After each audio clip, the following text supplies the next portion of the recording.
महाभारत की महान गाथा जिसमें शकुनी और दुर्योधन को खलनायक के रूप में माना जाता है, लेकिन श्री कृष्ण ने अर्जुन को एक ऐसा दृष्टिकोण बताया था जिसके मुताबिक शकुनी और दुर्योधन तो केवल मोहरे थे। असल दोष उन 5 पात्रों का था जो अपने अहंकार, क्रोध और हठ पर अड़े रहे और परिणाम स्वरूप महाभारत का विनाशकारी युद्ध हुआ। चलिए जानते हैं उन 5 पात्रों के बारे में जिन्हें इतिहास ने भले ही खलनायक नहीं माना, लेकिन महाभारत के इस विनाशकारी युद्ध के पीछे सबसे बड़ी भूमिका उन्हीं की थी। पहला राजा द्रुपद, पंचाल का अभिमानी राजा द्रुपद, जिसकी रगों में प्रतिशोध था। उसकी सबसे गहरी जलन द्रोणाचार्य से थी। द्रुपद को आवश्यकता थी एक ऐसे पुत्र की जो द्रोणाचार्य का वध कर सके, लेकिन पुत्र न होने के कारण पुत्र प्राप्ति की तीव्र इच्छा में उसने ऋषियों से जबरन यज्ञ करवाया। यज्ञ सफल रहा, परंतु जब ऋषियों ने कहा कि तुम्हें एक पुत्री भी प्राप्त होगी, तो वह क्रोधित हो उठा। उसे पुत्री नहीं चाहिए थी। क्रोध में आकर उसने अपनी पुत्री यानी द्रौपदी के भाग्य में सुख नहीं, केवल दुख और अत्याचार मांगे। जो द्रौपदी को अपमान, पीड़ा और प्रतिशोध की आग में झोंक दे, और उसी भाग्य ने महाभारत जैसे विनाशकारी युद्ध के बीजारोपण का कार्य किया था। 2.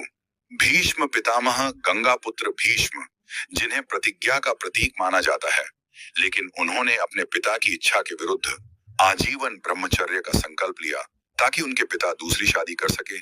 यह संकल्प केवल त्याग नहीं था, बल्कि आगे चलकर महाभारत की राजनीति को मौन स्वीकृति देने वाला केंद्र बिंदु बन गया। जब गांधारी का विवाह धृतराष्ट्र से तय होना था, तो राजा सुबल यानी गांधारी के पिता इस रिश्ते से नाराज थे, लेकिन भीष्म ने कुरुवंश का झूठा अभिमान दिखाते हुए पूरी सेना लेकर स्वयं गांधारी को लाने गए ताकि राजा सुबल भाई वर्ष इस रिश्ते का विरोध न कर सके। यही अपमान और जबरदस्ती गांधारी के भाई शकुनी के हृदय में कुरुवंश के प्रति गहरा विष घोल गई, और वही विष आगे चलकर महाभारत की सबसे बड़ी चिंगारी बना। फिर आया वो काला दिन जब सभा में द्रौपदी का चीरहरण हो रहा था और धर्म, मर्यादा, न्याय सब कुछ शर्मसार हो रहा था, लेकिन भीष्म मौन थे। वे सभाओं में सबसे शक्तिशाली और सबसे वृद्ध थे, फिर भी उन्होंने कुछ नहीं कहा। उनका यह मौन युद्ध की घोषणा से कम नहीं था। उनका जीवन प्रतिज्ञाओं से भरा था, लेकिन उन प्रतिज्ञाओं की कीमत थी एक ऐसा युद्ध जिसमें पूरा कुरुवंश विनाश की भेंट चढ़ गया। 3. युधिष्ठिर, धर्मराज कहे जाने वाले युधिष्ठिर। लेकिन जब बात आई अपने अहम और जुए की लत की, तो वही धर्म कहीं खो गया। हस्तिनापुर की सभाओं में बैठा युधिष्ठिर जुए की बाजी खेलने लगा और एक एक करके सब कुछ हारता गया।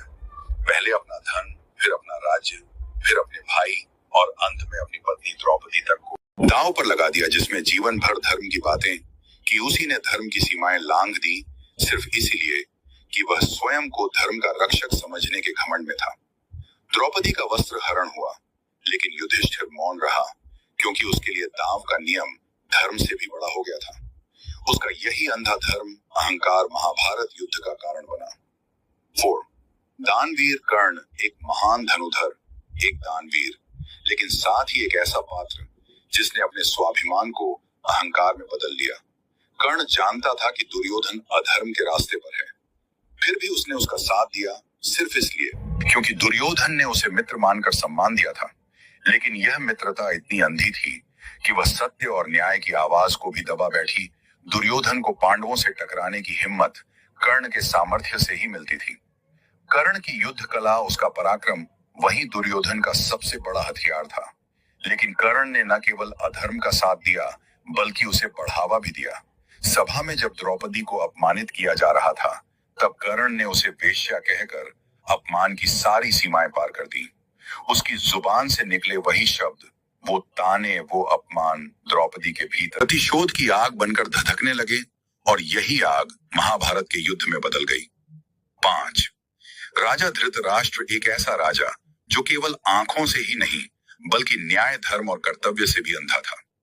धृतराष्ट्र को गद्दी तो मिली, लेकिन वह कभी राजा की तरह नहीं सोच पाया। वो सिर्फ एक पिता बना रहा, और वही पुत्र मोह उसकी सबसे बड़ी कमजोरी बन गया। अपने पुत्र दुर्योधन की हर गलती को उसने नजरअंदाज किया। पांडवों के साथ लगातार अन्याय होता रहा, चाहे वो लाक्षागृह में जलाने की साजिश हो, वारणावत में हत्या का प्रयास, या फिर वनवास और अज्ञातवास का अन्यायपूर्ण निर्णय। धृतराष्ट्र सब कुछ जानता था, फिर भी मौन रहा। यहां तक कि जब उसकी सभा में द्रौपदी का चीरहरण हुआ तब भी वह चुप रहा, अपनी आंखों से नहीं देख सका। लेकिन पूरे राज्य को अंधा जरूर बना दिया। धृतराष्ट्र का यह मौन, यह पक्षपात और यह मोह महाभारत की आग में सबसे अधिक घी डालने वाला कार्य साबित हुआ। वो राजा होकर भी राजधर्म निभा ना सका। परिणाम स्वरूप महाभारत युद्ध हुआ तो ये थे वो 5 पात्र जिनके अहंकार, मौन और फैसलों ने महाभारत जैसे महायुद्ध को जन्म दिया। वीडियो पसंद आई हो तो लाइक और सब्सक्राइब जरूर करें और कमेंट में बताइए कि आपकी नजर में महाभारत का सबसे बड़ा दोषी कौन था।